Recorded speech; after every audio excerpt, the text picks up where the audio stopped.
अमरावती महानगरपालिकेच्या नवीन प्रभाग रचनेवरून शहरातील माजी नेते व पदाधिकारी समाधान व्यक्त करीत आहेत। 2017च्या प्रभाग रचनेची सुसंगत असलेल्या या प्रारूपासाठी आयुक्त सौम्या शर्मा चांडक यांचे अभिनंदन करण्यात आले आहे। अमरावती महानगरपालिकेने तयार केलेल्या नवीन प्रभाग प्रारूपाचा आढावा घेतल्यावर माजी उपमहापौर चेतन पवार यांनी त्यांचे कौतुक केले। त्यांनी यावेळी विश्वास व्यक्त केला आहे की येणाऱ्या महानगरपालिकेच्या निवडणुकीत भाजपचे 50 पेक्षा जास्त उमेदवार निवडून येतील। अत्यंत चांगलं प्रारूप महानगरपालिका आणि निवडणूक आयोगाने केलेलं आहे आणि काही ठिकाणी बदल आहे, थोडे चेंजेस आहे, परंतु अत्यंत चांगलं केलं। कारण की विकास करण्याच्या दृष्टिकोनातून ज्या वेळेला नगरसेवक काम करतील त्यावेळेला हे जे प्रभाग सध्या तयार केलेले आहे ते अत्यंत चांगले आहे असं मला वाटतं। मागील 8 वर्षापासून निवडणूक न होण्याचे परिणाम काय होत आहेत आपल्याला? नाही, निवडणूक नाही झाली तरी प्रशासन काम करते आहे आणि जे ॲक्टिव्ह नगरसेवक जे होते 17 ते 22मध्ये ते सर्व काम करतच होते, त्याच्यामुळे विशेष काही असं मला वाटत नाही। तसं ज्या प्रकारे सभागृहामध्ये लोकांचे प्रश्न मांडणे, निधीसाठी भांडणे, म्हणजे ज्या प्रकारे लोकप्रतिनिधी आपल्या वार्डाचा सर्वांगीण विकास करण्यासाठी लढतो तो चित्र कुठेतरी 8 वर्षापासून नाही बघायला मिळालं। नाही, बरोबर आहे, परंतु मी तुम्हाला सांगितलं की जे नगरसेवक 8 मार्च 2022ला ज्यांचा कार्यकाळ संपला परंतु तरीही ते आजपर्यंत कार्यान्वित होते, काम करत होते, असे नगरसेवकांना किंवा त्या नगरसेवकांच्या संपर्कात असलेल्या नागरिकांना मला वाटत नाही की कुठला प्रश्न निर्माण झाला असेल।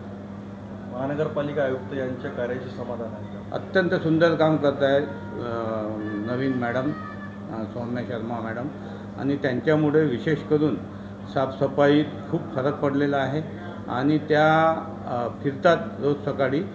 खूप वर्षांनी असा कमिशनर या महानगरपालिकेला मिळाल्या की ज्या स्वतः लक्ष घालून प्रत्येक गोष्टीवर लक्ष घालतात आणि तो प्रश्न सोडवण्याचा प्रयत्न करतात। पूर्ण बहुमतामध्ये भारतीय जनता पार्टी मागच्या निवडणुकीमध्ये महानगरपालिकामध्ये आली, यावेळेस काय चित्र राहील? येणाऱ्या 4 महिना निवडणूक वाढली त्याचाही काही फरक पडेल? भारतीय जनता पार्टी ही याही निवडणुकीत अमरावती महानगरपालिकेवर भगवा फडकेल आणि 50 नगरसेवकाच्या वर आमचे नगरसेवक निवडून येतील असा विश्वास भारतीय जनता पार्टीच्या सर्व पदाधिकाऱ्यांना आहे। तो विश्वास मला पण। स्थायी समितीचे माजी सभापती मिलिंद बांबल यांनीही आयुक्तांच्या कामगिरीबद्दल समाधान व्यक्त केले, पण शहराच्या स्वच्छतेकडे अधिक गांभीर्याने लक्ष देण्याची सूचना दिली। मनपायुक्तांनी तयार केलेला प्रभाग प्रारूपावर रस्त्यावर कोणताही आक्षेप नाही आणि त्यांचे काम करताना जनता मोठा प्रतिसाद त्यांना देईल अशी अपेक्षा त्यांनी व्यक्त केली। त्यांनी स्पष्ट केले की प्रभाग कोणत्याही असला तरी ते निवडून येतील असे मत त्यांनी मांडले आहे। जी नुकतीच प्रभाग प्रारूप रचना प्रसिद्ध झालेली आहे त्या संदर्भामध्ये 31 लोकांनी या संदर्भामध्ये आपले आक्षेप नोंदवले होते, काय प्रतिक्रिया?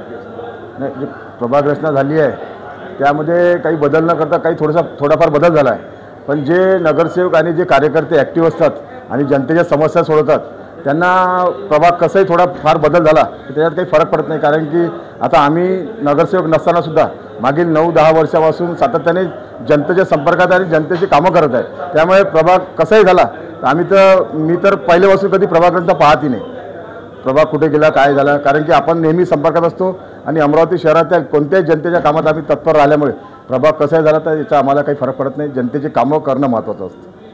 महानगरपालिका अमरावती ज्या प्रकारे आयुक्त काम करत आहे आपण समाधानी आहे त्या संदर्भात मला हां, ज्या मॅडम आल्या नवीन आयुक्त मॅडम सौम्या शर्मा मॅडम ते अत्यंत चांगलं काम करत आहे। फक्त माझं म्हणणं असं आहे की त्यांनी अत्यंत कडक पाऊल स्वच्छतेबाबत घ्यायला पाहिजे। जे कोणी स्वच्छतेमध्ये हायगाय करत असेल त्याच्यावर कडक कारवाई करायची, कोणाच्या दबावाखाली न येता त्याच्यावर कडक कारवाई करून अमरावती शहराला जसं प्रदूषण मुक्त केलं तर अस्वच्छ मुक्त म्हणजे स्वच्छता झाली पाहिजे पूर्ण शहरामध्ये, या दृष्टीने कडक पावले उचलावी आणि जे दोषी असेल त्याच्यावर कारवाई करून अमरावती शहर स्वच्छ कसं राहील या दृष्टीने प्रयत्न करावे। मी सौम्या शर्मा मॅडमचं अभिनंदन करतो की अत्यंत चांगलं काम त्या करत आहे, पण स्वच्छतामध्ये त्यांनी कडक पावलं उचलणे आवश्यक आहे।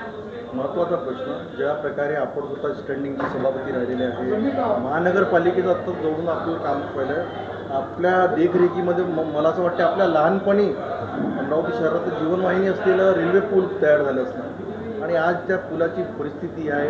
काय आपली प्रतिक्रिया आहे संदर्भात बंद झालं? नाही, आता बरेच वर्ष झाल्यामुळे त्या पुलाची दुरुस्ती करणं आवश्यक आहे.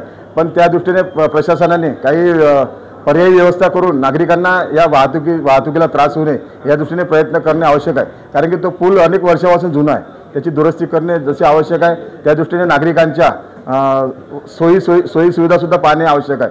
वाहतुकीला कुठे त्रास होऊ नये त्यामुळे जो आपला इरविन चौक आहे, इरविन चौकात विशेष ट्रॅफिकनी लक्ष देऊन त्यामध्ये सिग्नलमध्ये कशी कमी जास्त वेळ करता येईल आणि त्या बाजूने पूर्ण गर्दी असते ते वाहतूक कशी सुरळीत करता येईल या दृष्टीने प्रयत्न करावे.